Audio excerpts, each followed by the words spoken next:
Jika Anda menunaikan tasyahud akhir dalam salat, fas'alu bi arba'in, maka mintalah 4 hal. Ya. Bagus teman-teman? Lihat sini. Ada 2 waktu dikabulkan doa dengan cepat.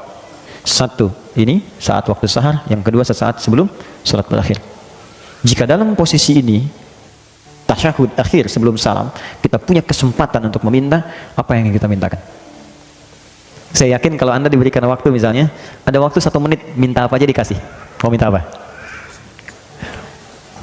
Wah, masa banyak tuh, minta kaya, minta karir, minta surga, ya kan? Minta suami soleh, minta istri solehah, minta anak-anak soleh, banyak semua minta. Kata Nabi, kalau mau minta 4 ini, yang lain akan ikut semua. 4. Kita hafal doanya. Apa yang 4 ini? Ini hadisnya, hadis Muslim, hadis 588. Allahumma inni, oke, a'udzubika, 1 min azabi jahannam, 2 wa min azabil qabri, 3 wa min fitnatil mahya wal mamat, oke, 4 wa min syarri fitnatil masihid dajjal. Oke, ada 4 ya. Ya, kita turunkan satu-satu terus kita bahas. Kalau kita kerjakannya dengan baik, bukan sekedar doa yang dikabulkan, tapi Allah akan bimbing kita selamat dari mulai hidup dunia sampai kembali kepada Allah ke akhirat. Ya, tidak cukup dengan amin, kita bahas dulu. Ya, saya hapus sebentar. Bismillah. Ya Allah, sabar ya Allah. Alhamdulillah, pahala sabar cepat. Oke. 1. Bismillah. Izin ya, sambil nulis. Allahumma inni, saya yakin sebagian besar kita sudah mengetahuinya dan mungkin sudah mempraktikkan itu, tapi nanti turunan yang belum kita bahas. Allahumma inni a'udzubika min azabi jahannam, 1 berlindung dari siksa jahannam, 1 berlindung dari siksa neraka jahannam. Nanti saya bahas neraka jahannam itu apa supaya tahu betul. Ya. 2 wa min azabil qabri, dari siksa kubur. Siksa kubur. Nanti saya juga sedikit banyak, kalau ada waktunya masih ada, kita bahas di alam kubur itu seperti apa. Ya, dari keterangan yang Allah sampaikan, karena Allah yang Maha tahu. Kita kan belum tahu. Kalau pengen tahu ya cepat aja ke kubur. 3. Wa min fitnatil mahya wal mamat. Ini yang kita butuhkan sekarang. Jadi kalau kita berlindung menyebut ini, wah, hoax, bulian, caci makian gak akan ngaruh ke kita, hilang, lewat semua. Ya. Fitnatil mahya, fitnatil mahya wal mamat. Fitnah semasa hidup, juga saat wafat. Kasihan banget, hidup di fitnah, wafat di fitnah juga. Oke, terakhir 4. Wa min syarri fitnatil masihid dajjal. Ini yang paling buruk, dan ini ujian keimanan yang paling dahsyat. Ya. Dan sebagian tanda-tanda kecilnya itu udah mulai nampak nih. Bukan tanda besarnya kita nggak tahu. Yang tanda-tanda kecil tuh menuju itu udah nampak. Buruknya fitnah dajjal. Di fitnah yang paling buruk, dajjal. Syarri fitnatil masihid dajjal. Dajjal. Ini seketika bisa merubah orang yang tadinya beriman tiba-tiba langsung jadi kufur seketika. Nanti kita cerita ya, kalau sudah sampai ke nomor 4 kita cerita. Tadi ada 4 ini. Kata Nabi, minta setiap di penghujung kita selesai sholat sebelum salam. Kalau belum hafal redaksinya, minta di hati dengan bahasa kita. 4 ini sebutkan.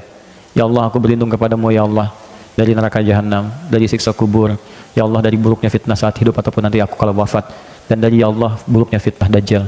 Di hati. Tapi usahakan sambil kita menghafal, membaca sampai nanti kita bisa tahu cara bacanya sesuai dengan petunjuk Nabi. Kita lafadzkan itu. Nah, saking pentingnya ini, pernah ada seorang ulama besar, bahkan Imam An-Nawawi itu mengambil riwayat dari ulama ini. Namanya Imam Tawus. Imam Tawus ini punya anak. Anaknya sholat. Setelah selesai sholat, tanya bapaknya, kamu baca doa ini enggak tadi? Yang bapaknya sampaikan hadis dari Nabi. Kata anaknya, la. Aqra'ta fi salatik, kamu baca ini enggak? La, tidak. Kata bapaknya, a'id salatak, kamu salat lagi. Saking pentingnya doa ini, disuruh sholat lagi oleh bapaknya. Ya, diminta sholat lagi, saking pentingnya. Jadi ada perhatian orang tua yang sangat dalam.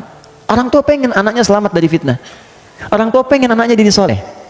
Orang tua mana yang tidak ingin anaknya hidup bahagia? Orang tua mana yang tidak ingin anaknya tidak soleh? Karena itu ketika tidak membaca ini, kata bapaknya, ulangi lagi sholatnya sampai kamu selesaikan doa ini. Oke, satu, kenapa penting kita membaca ini? Ya Allah, bebaskan saya dari neraka jahanam di kemudian hari saat pulang. Kita orang beriman, iman itu artinya yakin tanpa ragu. Jadi kalau setiap yang Allah berikan, yakin dulu.